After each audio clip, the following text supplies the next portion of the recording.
Today, I'm excited. My name is Ammie, and I'm excited to bring you this conversation because it's something that is close to my heart and a big principle in our soul money map and our soul money.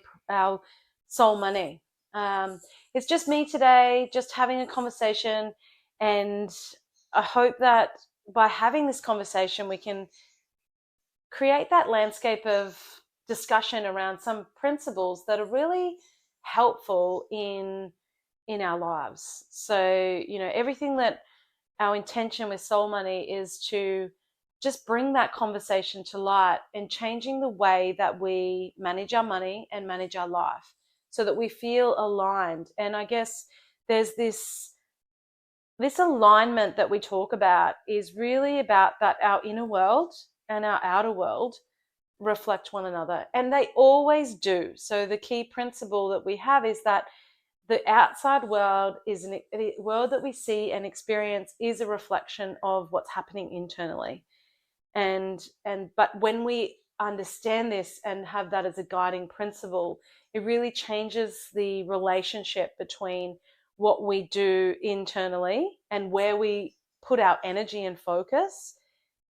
Instead of us going out into the world and changing something out there in the hope that it'll change our internal state, it'll maybe make us happy, we start to recognize that it's our internal state that draws what we experience to us. And so we have absolute control over our internal state.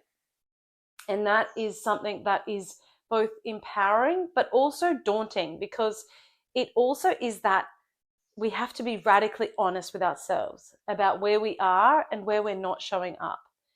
And I think sometimes we're so hard on ourselves, but it's often because of something that we believe about the world that isn't aligned to what's true for us, really.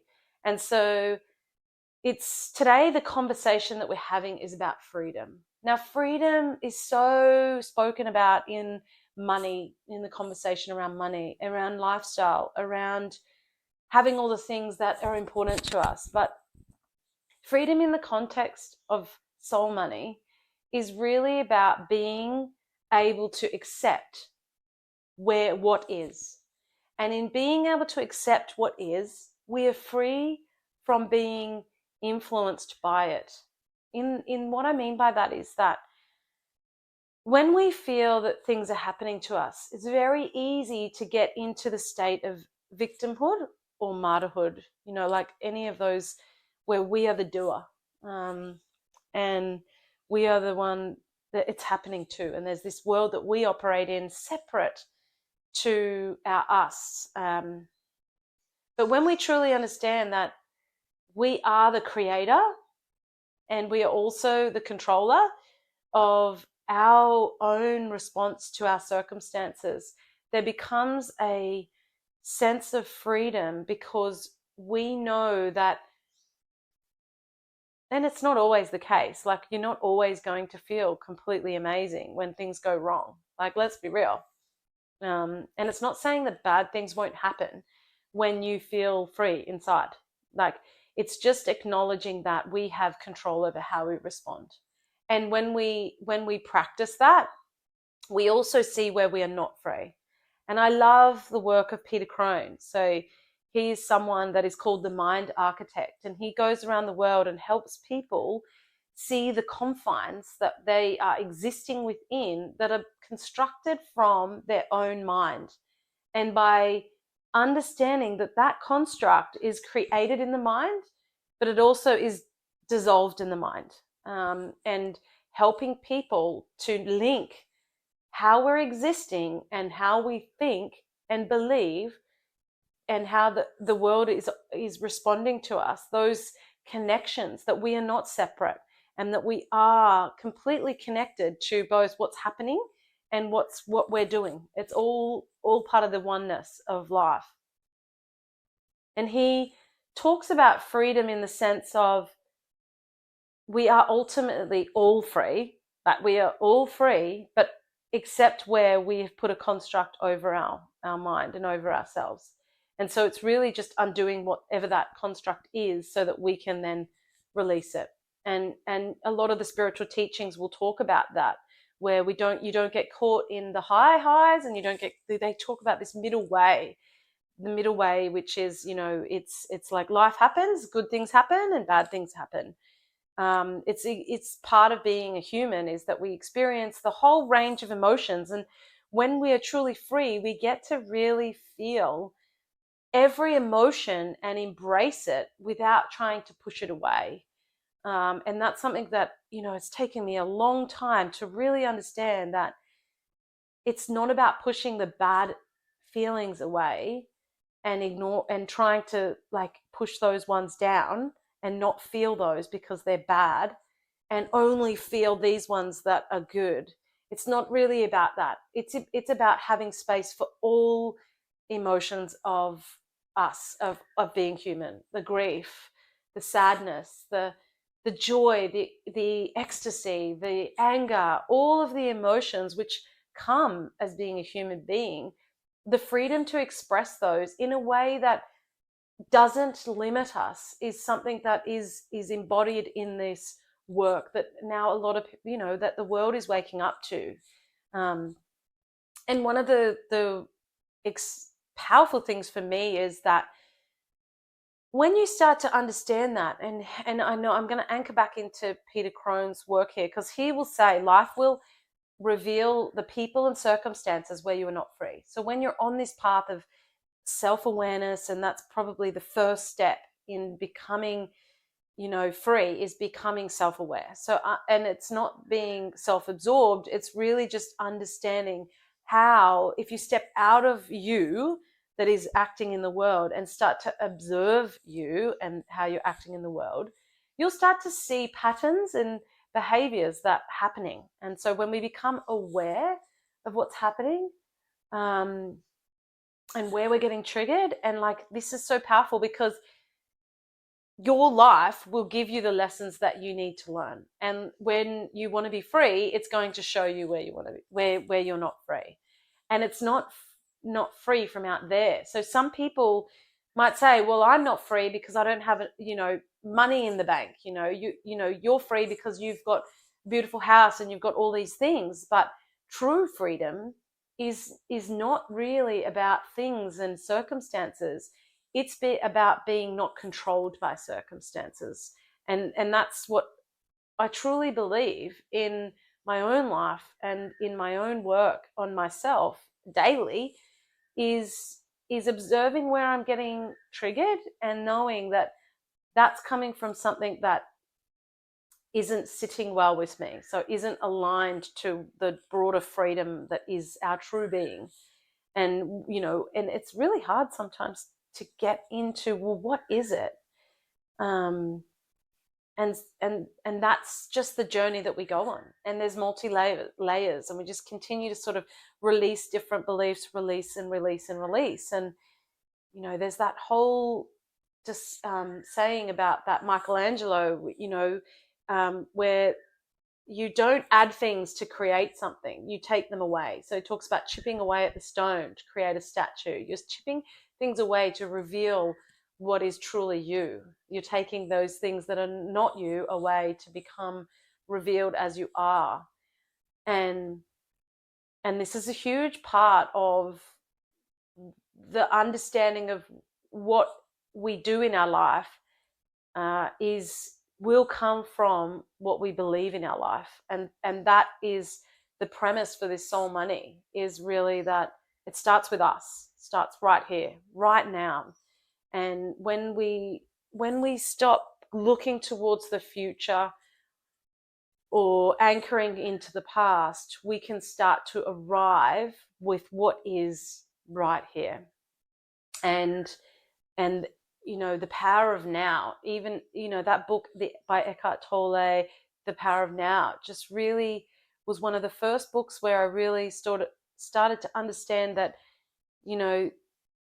it really is about, it's so simple, but yet it's so hard to stay present. And even it's a daily thing to bring myself back into what is right now, because I'm an ideas person, and I love to think about the future and think about all these things. But if we're using that as a way to escape what is, then that power is lost for us, because we're no longer able to be free in this moment. And by looking towards the future, it's like taking us out of this moment, which is where our true power is. Um, and and and and so where do you go to from here? Like, we talk about, oh, okay, that's all great, but one of the things that I just wanted to share really about is, well, how do we start to uncover our true freedom, which is that inner place that has that voice that knows and has a knowing? How do we start to connect with that? And I just wanted to give two questions, or an exercise, but with two questions, that I use to really to bring myself into a place of connection. I do love meditation, and I find that is something that helps me to just let the mind settle. And so, but that's something that I've done for a lot of years. So it's something that is ingrained, that really does start to evolve into a place of peace and connection. Some people really find meditation like really difficult.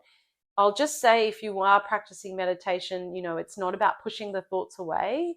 It's really about bringing in that presence, or that observing part, just to understand that, yeah, there's thoughts and my mind is here, but there's a space that sits behind that. I'm sure we'll do a meditation exercise on one of these episodes. But coming back to the questions, so I do believe that journaling is a way to connect into the soul. Like it is. But you got to find what works for you, because sometimes, like, what works for me is not going to work for someone else. And but writing these questions down, and the time that I love to connect into this is before my day starts. So before the kids get up, before the craziness, the chaos. It's really, and sometimes not every day that happens. My kids sometimes wake up at 4:30 and we're up and going from then. But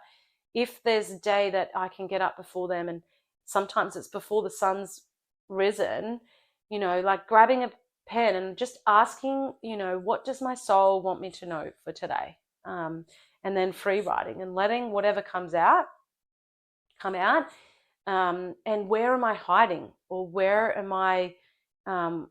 Like that's just another question sometimes I'll ask is, where am I not showing up, or where am I? What does my soul want me to know for today? Something I do in the mornings, and when I get up and I can just free write. And some days it's not much comes out. Some days it's like instructional. Some days it's like other things, all sorts of things come out. But something that I do, and it's something that I think, it's you should try. You can try it. And that's really all the things that I wanted to cover. But before we close out, I did want to share a quote.